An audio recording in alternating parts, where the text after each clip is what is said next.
Salam əziz şagirdlər, mən Yaqut Səfixanova. Yenə də sizlə bir neçə sualın izah üstündə danışmaq istəyirəm. Keçək suallarımıza. Başlayırıq birinci sualımızdan, birinci nümunəmizdən. Hansı cümlədə sayla isim arasında işlənən numerativ söz kəmiyyət fərqi əmələ gətirib? Bizdən iki şərt istədi. Kəmiyyət fərqinin yaranmasını və isim məsələsini. Sayla isim arasında olmalıdır. Baxırıq, bugün xəstəxanaya iki maşın yaralı gətirdilər. Burada maşın sözü bildiyimiz üzrə dəyişdirə bilər. Yəni kəmiyyət fərqini əmələ gətirə bilər. 2 nəfər yaralı və yaxud da 2 maşın yaralı. Daha sonra biz dünən bir neçə nəfər adamı da tapmışıq. Burada elə bir məsələmiz yoxdur. Bu variantı ilk öncədən çıxardırıq. Qabaqda gedənlərdən 2 qab alma var idi. Qab sözü də bildiyimiz kimi 2 dənə deyə bilərik və yaxud da ki 2 qab deyə bilərik.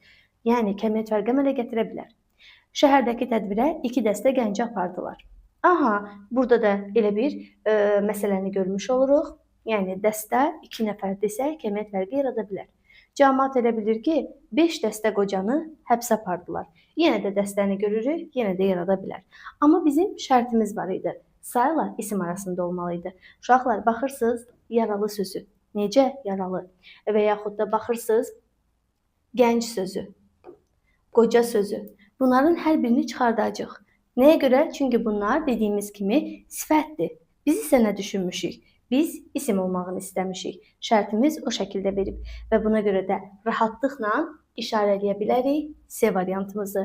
Yəni testimizin cavabı olacaq 2 qab alma. 2 dənə alma desəydik nisbətən az olacaqdı, amma 2 qab alma dediyimizə görə artıq miqdarı bir qədər çoxaldıb. Yəni kəmiyyət fərqi əmələ gətirib. Digərlərində dediyim kimi yaralı, gənc və qoca sözləri sifətdir və bu baxımdan da çıxardırıq. Keçirik digər nümunəyə.